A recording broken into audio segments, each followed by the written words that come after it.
Most people see Brazil as a postcard, but postcards don't show how the world actually works. It's time to stop looking at the image and start looking at the balance sheet. Stereotype number one. Brazil is just one big party. Beaches, football, and carnival. This myth is convenient because it keeps us from noticing the real story. While the world watches the samba, this country has quietly become one of the planet's primary feeders.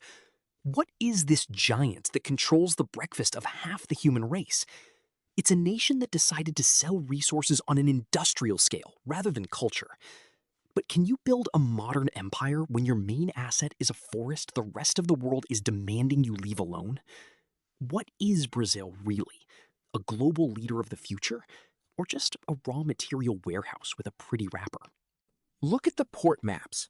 Santos is one of the biggest in the world. But the secret isn't the port itself, it's what's behind it.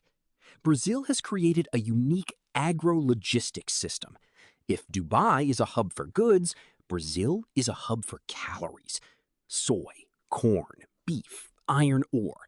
They don't just grow it, they control the chain, from the seed in the soil to the plate in Shanghai. Their strategy is the creation of agro-cities in the heartland. They build railways through jungles, not to move people, but to rush tons of soy to the coast. In this world of express delivery, the rulers aren't Amazon or Alibaba, but giants like Cargill and Bunge, turning Brazilian land into a global conveyor belt. To understand how this works, we have to go back. Brazil has always been Europe's extraction shop. First gold, then sugarcane, then coffee. The formula was always the same. Find a resource the world needs and pump it out as fast as possible. In the 20th century, they swapped sugar and coffee for iron ore and soy. Look at Vale, one of the world's largest iron ore miners. They are the Brazilian DP World of metals. They don't just dig, they build the infrastructure that makes them indispensable. If Brazil stops shipping ore, Chinese industry slows down. That's their true power, the world's dependency on their resources. But what powers this machine? In Dubai, it was migrants from India. In Brazil, it's internal social stratification. Brazil is one of the most unequal countries on earth. There's a caste of agro-barons, owners of millions of acres who live like kings. And then there are millions in the favelas who keep the city factory running. It's an internal pump. The massive profits from soy and ore exports settle in the pockets of a tiny elite, while the rest of the country survives. This gap is exactly what allows Brazilian beef and soy to be cheaper than competitors in the US or Europe. But there's a catch. Brazil's main asset is the Amazon, and this is where the game gets interesting. The world says, "Stop cutting the forest."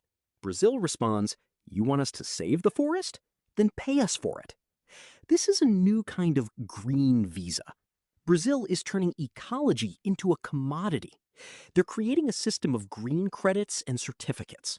Essentially, they're selling the world the right to breathe, using the jungle as leverage in international negotiations.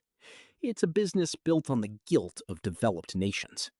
If you look at Brazil through the lens of a city, you see chaos, crime, and noise. But if you look through the lens of business, you see a perfectly functioning corporation designed to extract profit from nature. Brazil isn't a country in the traditional sense. It's a global brand for green energy and food. Every time you buy soy milk or a phone containing Brazilian metal, you're a customer of this corporation. Just like in Dubai, everything is geared toward one goal: efficiently turning natural resources into dollars.